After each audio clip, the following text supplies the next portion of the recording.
மகிழ்ந்த நேயர்களுக்கு வணக்கம். ஒரு நீண்ட இடைவெளிக்கு பிறகு பாட்டாளர்கள் கட்சி மற்றும் வன்னியர் சங்கமும் இணைந்து ஒரு மாபெரும் சமுதாய வன்னிய எழுச்சி மாநாடை நடத்த இருக்கிறது. அதற்கான தொடர்ந்த திட்டமிடல் ஒவ்வொரு நாளும் நடந்து கொண்டே இருப்பதை நாம் இந்த ஊடக வாயிலாக அறிந்து கொண்டிருக்கிறோம். அதனுடைய தொடர்ச்சி இன்றைக்கு திண்டிவனத்தில் மருத்துவர் ராமதாஸ் ஐயா அவர்கள் தலைமையிலும் திரு பாட்டாளர் கட்சியினுடைய தலைவர் அன்புமணி ராமதாஸ் அவர்கள் முன்னிலையிலும் வன்னியர் சங்கத்தினுடைய தலைவர் பூத்தா அருள்மொழி அவர்கள் முன்னிலையிலும் நடைபெற்றதை நாம் அறிவோம். பாரதி ஒரு அற்புதமான வரிகளில் தன்னுடைய கருத்தை முன்னிறுத்திருப்பார். என்ன செய்தி என்னவென்றால், அக்னி குஞ்சொன்று கண்டேன், அதை அங்கிடை காட்டில பொன்றிடை வைத்தேன், வெந்து தணிந்தது காடு கடல் வீரத்திற்கு குஞ்சென்று மூப்பென்றும் ஏது என்று அந்த வரிகள், கவிதை வரிகள் ஒரு மிகப்பெரிய செய்தியை தன்னுள் அடக்கி வைத்திருக்கும்.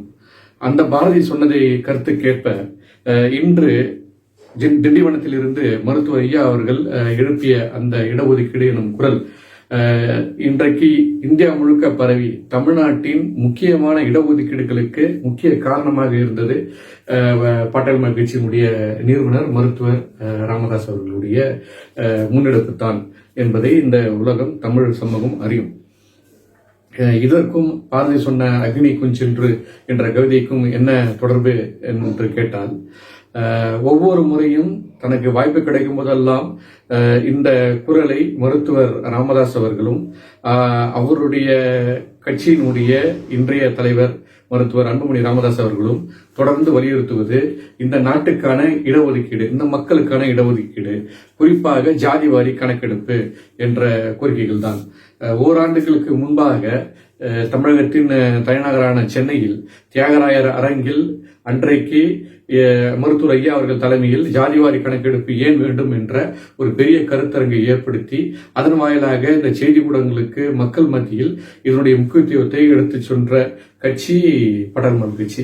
அது மட்டுமல்ல, இப்பொழுது இந்த இடஒதுக்கீடுக்கான ஜாதிவாரி கணக்கெடுப்பு நடத்தாமல் போகும் பட்சத்தில் தமிழ்நாட்டினுடைய அல்லது இந்தியாவினுடைய, இந்தியா என்பதை விட மற்ற நாடுகள் நல்ல முதல்வரை பெற்று அல்லது நல்ல தலைவர்களை பெற்று அந்த மாநிலத்திற்கு தேவையான அந்த இடஒதுக்கீடு தக்க வைத்துக் கொண்டிருக்கிறார்கள். குறிப்பாக பக்கத்தில் இருக்கக்கூடிய ஆந்திராவாக இருக்கட்டும், தெலுங்கானாவாக இருக்கட்டும், கர்நாடகாவாக இருக்கட்டும், அனைத்து மாநிலங்களுமே அதனுடைய முக்கிய தலைவர்கள் முன்னெடுப்பில் அந்த மக்களுக்கான ஜாதிவாரி கணக்கெடுப்பு எடுக்கப்பட்டு அதை நடைமுறைப்படுத்துவதற்கான எல்லா செயல்பாடுகளையும் அவர்கள் செய்து கொண்டிருக்கிறார்கள். ஆனால் தமிழ்நாட்டில் அதற்கான எந்த ஒரு முன்னெடுப்பும் எடுக்காமல் அதற்காக குரல் கொடுக்கக்கூடிய கட்சிகளுக்கும் தன்னுடைய சரியான பதிலை கொடுக்காமல் இன்றைக்கு இருக்கக்கூடிய அரசு எப்படியாவது இதை காலந்தாழ்த்திக் கொண்டிருக்கிறது என்பதை நீங்கள் அறிவீர்கள். காரணம், அது நம்முடைய கரங்களில் இல்லை, மத்திய அரசினுடைய கரங்களில் என்று நம்முடைய மாநில முதல்வர் சொல்லிக் கொண்டிருப்பதை நீங்கள் அறிவீர்கள்.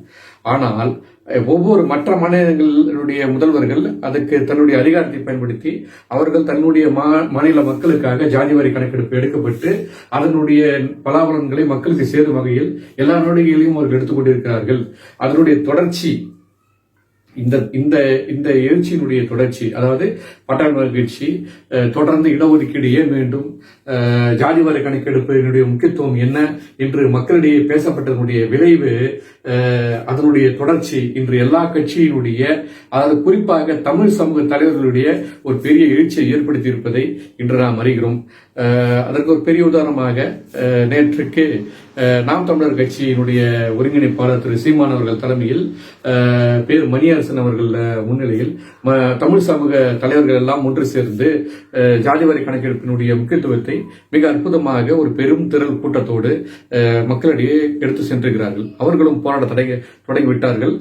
அவர்கள் போராடக்கூடிய ஒவ்வொரு நிலையிலும் கூட அவர்கள் தெளிவாக எந்த கருத்துரை எடுத்துக்கொண்டிருக்கிறார்கள் என்று சொன்னால், பாட்டாளர் கட்சியினுடைய நிறுவனர் மருத்துவர் ராமதாஸ் அவர்கள் எடுத்துக்கொண்டு இருக்கின்ற அந்த கருத்துரை தான் அவர்களும் உள்வாங்கிக் கொண்டிருக்கிறார்கள். அவர்கள் தெளிவாகவே சொல்கிறார்கள், ஜாதிவாரி கணக்கெடுப்பு கணக்கேடு எண்ணி கொடு என்று ஒவ்வொரு கூட்டத்திலும் தன்னுடைய கோரிக்கைகளை முன்வைத்துக் கொண்டிருப்பதை நாம் அறிகின்றோம். அதற்கு அவர்கள் சொல்லும் ஒரு நல்ல செய்தி என்னவென்றால், நீங்கள் எண்ணி கொடுப்பதை எண்ணிக்கையின்படி இருப்பதை நாங்கள் ஏற்றுக்கொள்கிறோம் என்று அவர்கள் முன்வைக்கிறார்கள். அதனை மாநில அரசு செய்யுமா இல்லையா என்பதெல்லாம் ஒரு செய்தி. ஆனால் தனக்கு எல்லா காலகட்டத்திலும் தன்னுடைய முயற்சியின் விளைவாக இந்த தமிழ் சமூகத்திற்கு அவர்கள் சொல்ல விரும்புவது, அதாவது பாடல் மகிழ்ச்சியினுடைய தலைமை சொல்ல விரும்புவது, இந்த மக்களுக்கு சேர வேண்டிய கல்வியிலிருந்து பொருளாதாரத்திலிருந்து அவர்களுடைய வசதிக்கேற்ப அந்த மக்களுடைய எண்ணிக்கைக்கேற்ப அவர்களுக்கு சேர வேண்டிய செய்திகள், அவர்களுக்கு சேர வேண்டிய பலன்கள் சென்று சேர வேண்டும் என்பதுதான் பாடல் மகிழ்ச்சியினுடைய பெரிய போராட்டத்தினுடைய எண்ணம். அதனுடைய விளைவுதான் கடந்த 3 மிகப்பெரிய கூட்டங்களை அல்லது மிகப்பெரிய மாநாடுகளை, மக்கள் திரள் மாநாடுகளை நடத்திய பாடல் கட்சி அடுத்த இன்னொரு மாநாட்டையும் நடத்தவிருக்கிறது. அது வரும் 17ஆம் தேதி, மே 17ஆம் தேதி இந்த கூட்டத்தை மாநாட்டை நடத்துகிறது. என்ன மாநாடு என்றால் வன்னியர் சங்க மாநாடு. வன்னியர் சங்க மாநாடு மே 11 மகாபலிபுரத்தில் நடத்த இருக்கிறது. சித்ரா பௌர்ணமி என்பார்களே, அந்த ஒரு முழு நிலவு நாளில் மக்கள் இளைஞர்கள் பெருந்திரளாக இணைந்து நடத்தக்கூடிய மாநாடு.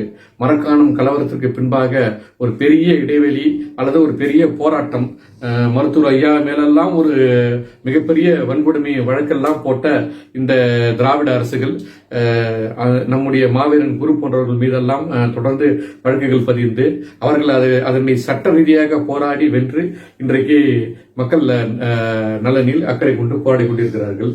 அந்த பெரிய போராட்டத்திற்கு பின்பு அதற்கு பின்பு நடக்காத ஒரு வன்னியர் சங்க மாநாடு வருகின்ற மே 11 சென்னைக்கு அருகில் உள்ள மகாபலிபுரம் கடற்கரைக்கு அருகில் நடத்த திட்டமிடப்பட்டிருக்கிறது.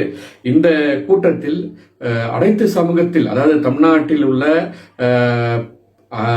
மக்கள் பெருந்திரளாக உள்ள ஏறக்குறைய 364 சாதி அமைப்புகளும் சாதி அமைப்பினுடைய தலைவர்களும் அந்த கூட்டத்தில் கலந்து கொள்ள வேண்டும் என்று இன்றைக்கு தமிழ் சமூகத்தினுடைய மூத்த அரசியல் பெருமகன் மருத்துவர் ஐயா ராமதாஸ் அவர்கள் தன்னுடைய 86 வயதிலும் கூட இந்த மக்களுக்காக போராடக்கூடிய அந்த தலைவன் கோரிக்கை வைத்திருக்கிறார்.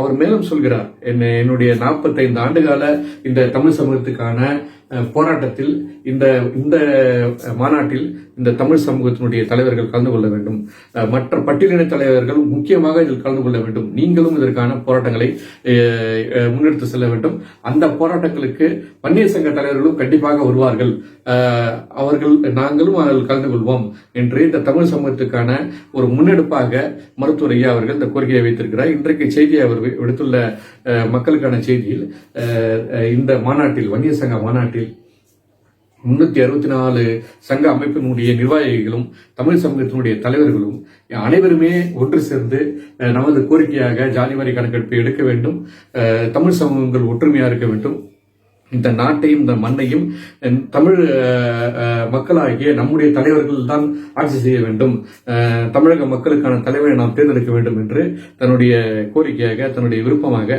இன்றைய செய்தியில் மருத்துவர் ஐயா அவர்கள் தெரிவித்திருக்கிறார்.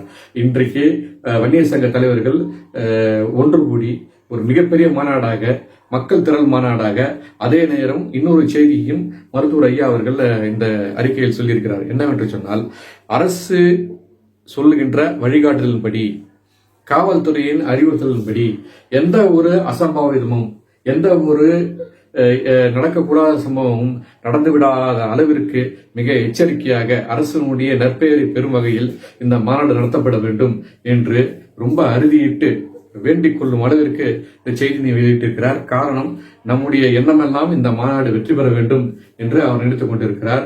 அந்த வெற்றியில் எந்த ஒரு தவறான தகவல்களும் அல்லது எந்த ஒரு அசம்பாவிதமும் எதுவும் நடக்கக்கூடாது என்றில் மிக கவனமாக இருக்கிறார். அவர் மக்களிடையும் இந்த தமிழ் சமூகத்தினிடையும் கேட்டுக்கொள்வதும் இந்த செய்திதான்.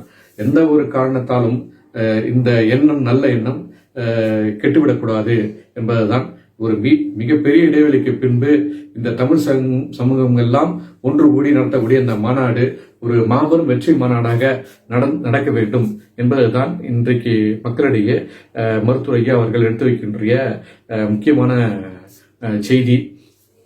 தமிழ் சமூகங்கள், தமிழ் சமூகத்தினுடைய தலைவர்கள், சாதிய அமைப்பினுடைய தலைவர்கள், சாதிக்க விரும்புகின்ற சாதிய தலைவர்கள் இதனை பெரிய வாய்ப்பாக கருத்தில் கொண்டு ஒன்றிணைந்து நம்முடைய கோரிக்கைகளை வென்றெடுக்க இந்த மாநாட்டை பயன்படுத்திக் கொள்ள வேண்டும் என்பது மருத்துவர் ஐயா அவர்களுடைய எண்ணம்.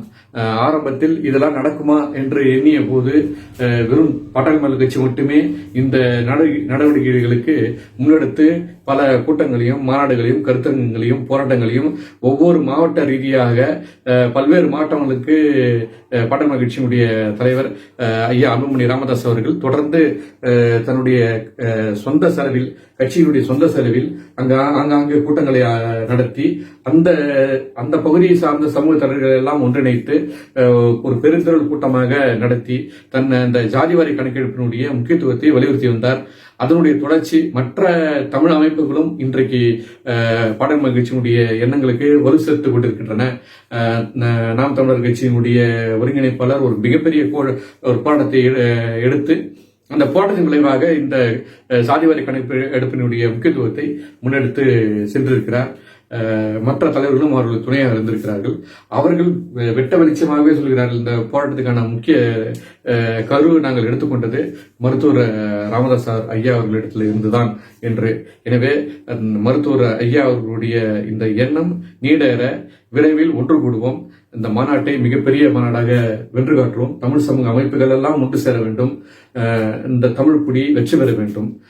அது மட்டும் இல்லாமல் எந்த ஒரு சிறு அசம்பாவிதம் கூட ஏற்படக்கூடிய நிலை இருந்தாலும் கூட அதிலிருந்து ரொம்ப எச்சரிக்கையாக நடந்து கொண்டு இந்த மாநாட்டை வெற்றி பெற செய்ய வேண்டும். மாநில அரசு பாராட்டும் வகையில் நடந்து கொள்ள வேண்டும் என்ற ஐயாவினுடைய நோக்கம் வெற்றி பெற வேண்டும் என்ற செய்தியை உங்களிடமிருந்து பகிர்ந்து கொண்டு அடுத்த காணொலியில் மீண்டும் சந்திப்போம். நன்றி, வணக்கம்.